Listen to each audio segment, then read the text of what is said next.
The weak afternoon sunlight stretched over the vast meadows of the Masai Mara Reserve in Kenya when David Kamau, an experienced national park ranger with over 20 years of service, traversed the edge of the forest during a routine anti-poaching patrol. The air carried the scent of dry grass and dust, and the wind rustling through acacia crowns created the characteristic symphony of the African savanna. David knew every corner of this terrain, every sound and smell, which is why he immediately noticed an unusual noise coming from dense thickets by the edge of a small river. He stopped and listened carefully, turning off his radio so as not to startle any potential animals. From the tangled thorny bushes came a weak moan, full of pain and despair. David cautiously approached the source of the sound, parting the branches with his hands in thick gloves that protected him from sharp thorns. What he saw made his heart freeze in his chest, and tears well up in his eyes. Between the roots of an old baobab tree lay a tiny lion cub, no bigger than a medium-sized dog. Its fur, which should have been golden and shiny, was dull, covered with dust and mud, and ribs clearly showed under the skin, testifying to prolonged hunger. The yellow eyes, characteristic of lions, were full of resignation and fear. The young animal was so exhausted that it barely reacted to the presence of a human. David came even closer, moving very slowly and whispering soothing words in Swahili, the language used by local tribes. The lion cub tried to get up, but its trembling legs refused to obey, and the small body fell back onto the dry earth. The ranger looked around, searching for traces of the mother or other pride members, but within a radius of several hundred meters there were no signs of adult lion's presence. With great caution, David slid his hands under the young lion's belly, careful not to hurt it with his strong hands. He pressed it to his chest like the most precious treasure, feeling how the small heart beat irregularly under the ribs. The little one was so light that David guessed it had been separated from its mother at least a week ago, probably during an attack by poachers or a competing group of lions. Through a narrow path, watching out for dangerous thorny bushes and holes in the ground, David carried his precious cargo back to the rescue station located in the heart of the reserve. The journey took over an hour, and the ranger checked every few minutes whether the young animal was still breathing. Sweat ran down his face in the African heat, but he didn't slow his pace for a moment. Upon reaching the station, David immediately found a thick blanket to wrap around the chilled body of the lion cub. He boiled some goat's milk, which was the best substitute for lioness milk available at the station, poured it into a small bottle with a nipple, and with infinite patience fed the young one sip by sip. The half-closed eyes suddenly opened slightly, and the weak gaze followed every movement of the savior. David disinfected the wound on the lion cub's shoulder with an herbal solution safe for wild animals, which he prepared himself from local medicinal plants learned from Maasai shamans. Then he prepared a small corner of the room, adding blankets so the young one could sleep warmly throughout the night. For the first days, he didn't leave its side for a step, checking its breathing, sometimes placing his hand on its chest to make sure the heart was still beating steadily. That night, David hardly slept at all, fearing that the lion cub's condition might suddenly worsen. Every hour he got up from his makeshift bed and checked on his charge, listening to every breath. When the next morning's rays of dawn broke through the wooden window of the station, the weak lion cub raised its head and looked at him. David smiled gently and placed a small piece of fresh antelope meat in front of its muzzle.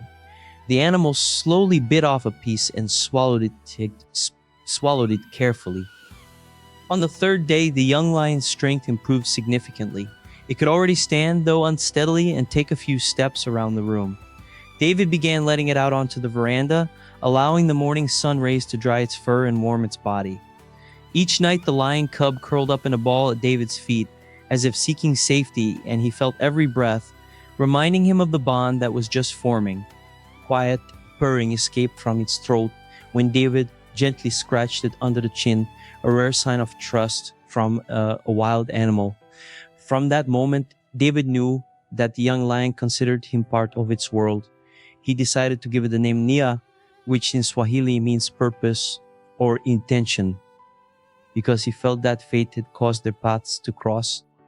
When Nia regained strength, David began training sessions that were meant to prepare her for life in the wild. He used a canvas bag with a quick release strap as artificial prey. At first, the young lioness was clumsy, but gradually she learned stalking, pouncing, and precise biting of the artificial quarry. These sessions helped her muscles develop stronger and her hunting reflexes become more natural. Every time she performed an exercise well, David rewarded her with a piece of fresh antelope or zebra meat. They often walked to the lake near the station, where Nia liked to enter the water and chase small fish. The sound of splashing water and the roar of distant elephants mixed with the wild sounds of the Masai Mara forest.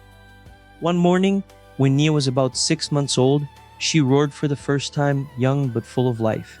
David felt pride as if observing the growing up of his own child. In the afternoons, they often lay under the shade of acacia trees, the wind carrying the faint scent of wild grass. David stroked Nia's young mane, noticing signs of the future predator. Nia began wandering farther and farther alone in the safe zone, but always returned to find him every evening. David knew that the day of separation was approaching inevitably, but he still wanted to enjoy every moment with her, teaching her more survival skills. He believed that when she left him, she would be strong enough to live freely in the wild. Sanctuary regulations required that all healthy rescued animals be released back into the wild. David received word that the time had come to release Nia on the vast savanna meadows. That morning the sky was clear, but his heart was heavy. He opened the wooden door leading to the freedom zone, and the scent of forest breeze rushed inside. Nia walked slowly, turning her head to look at him.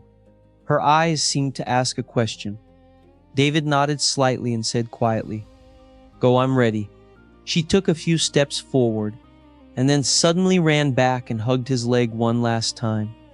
He bent down, embraced the strong body, feeling the warm breath, and then she turned and melted into the endless yellow of wild grass. David stood motionless and watched until the silhouette became a small dot on the horizon. The wind blew, carrying a distant roar like a farewell. He knew that from that moment they belonged to two different worlds. After that day, David left Masai Mara, taking a position at a smaller reserve in northern Kenya. On moonlit nights, he still clearly remembered the golden eyes looking at him on the day of separation. He wanted to return many times, but work and circumstances didn't allow it.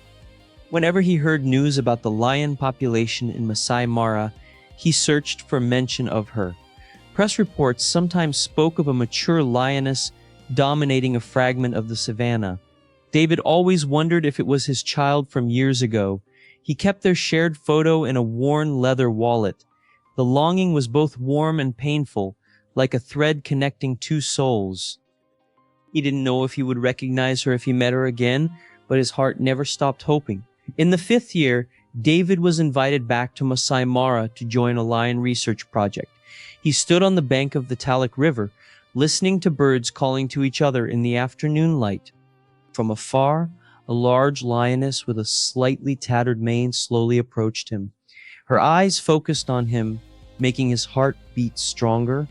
Quietly, he called the name he had whispered thousands of times, "Nia." Immediately, the lioness moved forward, crossing the water, creating white waves. She stood before him with shining eyes, sniffing the familiar scent. Then suddenly she embraced him with her paws around his shoulders and roared softly as when she was a child. David hugged her back, feeling the same as that year at the rescue station. The roar was not a warning, but a greeting from an old friend. The researchers standing nearby were stunned by this incredible moment. David pressed his forehead to hers, closing his eyes to feel her warm breath. He knew that love is not erased by time or distance. Nia rubbed her head against his chest and then sat beside him, as if she didn't want to leave. They found each other again after 5 years of separation. The witnesses were still shaken by the friendship that transcended animal boundaries. David smiled, stroking Nia's shining mane, knowing they would miss each other forever.